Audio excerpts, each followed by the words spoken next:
నమస్తే అండి. Welcome to modern poet Madhuri's kitchen. ఈరోజు కొబ్బరికాయ పులుసు పచ్చడి ఎలా చేయాలో చూపిస్తాను. నేను ఒక హాఫ్ చెక్క కొబ్బరి, మరీ ముదరదే ఉండకూడదు, లేతది ఉంటే కన్నా మీడియంది బాగుంటుంది. ఒక చెక్క కొబ్బరికి హాఫ్ స్పూన్ ధనియాలు, హాఫ్ స్పూన్ జీలకర్ర, 2 యాలకులు, 2 లవంగాలు వేసి పేస్ట్ చేసుకోండి. దానికి కావాల్సిన తాలింపు ఆవాలు, జీలకర్ర, చిటికెడు మెంతులు, కొంచెం మినపప్పు, కరివేపాకు, ఎండుమిర్చి, వెల్లుల్లి, పచ్చిమిర్చి, హాఫ్ తరిగిన ఉల్లి చెక్క. ముందుగా పోపు వేయించుకుందాం. పోపులో ఆవాలు, జీలకర్ర, మినపప్పు బాగుంటుందండి దీనికి. ఒక స్పూన్ మినపప్పు కూడా వేసి వేయించుకుని, పచ్చిమిరపకాయలు తాలింపు మొత్తం వేగిన తర్వాత ఉల్లి తరుగు దీనికి ఒక చిన్న మీడియం సైజ్ పాయ సరిపోతుంది. మీడియం సైజు ఉల్లిపాయ సరిపోతుందండి. కాస్త పెద్ద ముక్కలు వేసుకోండి. మనం మధ్య మధ్యలో తినేటప్పుడు పులుసులో పెరుగు పచ్చడిలాగా ఉల్లిపాయ ముక్కలు తగులుతూ ఉంటాయి.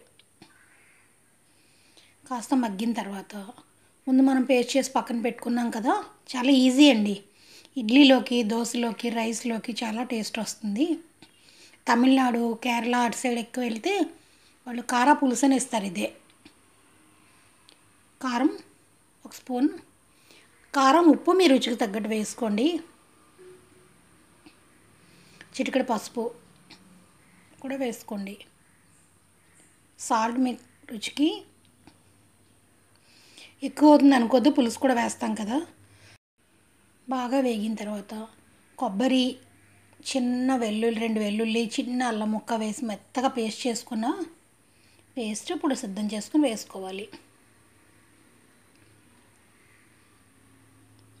దీనికి మరీ ముదరకాయ కాదు, లేతకాయ కాదు, మీడియంగా ఉన్న కాయ అయితే బాగుంటుందండి.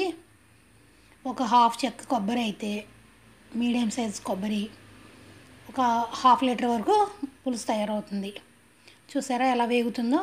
ఇలా ఉడికిన తర్వాత ఒక 2 నిమిషాలు ఉడికిన తర్వాత ఒక నిమ్మకాయ సైజు చింతపండు తీసుకొని రసం తీసి వేసుకోవాలి.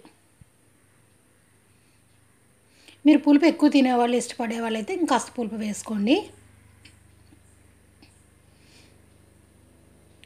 వేసుకుని ఇందులోని చిన్న టిప్ ఏంటంటే దీనికి వెన్నపూస బాగుంటుందండి. చిన్న వెన్న ఉంటే వేసుకోండి పైన. చూసారా మరుగు పట్టేసింది. అలా ఒక 10 నిమిషాలు మరిగించేసుకొని కొత్తిమీర ఉంటే కొత్తిమీర, కరివేపాకు ఉంటే కరివేపాకు పైనుంచి వేసుకుని డిష్ అవుట్ చేసుకోవటమే. ఇది మీరు ఫ్రిడ్జ్లో పెట్టకపోయినా 2 డేస్ వరకు బయట కూడా నిల్వ ఉంటుందండి. ఎందుకంటే బాగా ఉడుకుతుంది కదా, పాడవదు అన్నమాట కొబ్బరి కూడా. పిల్లలకి పచ్చి కొబ్బరి చాలా మంచిదండి. పిల్లలకి, మనకు కూడా మంచిదే.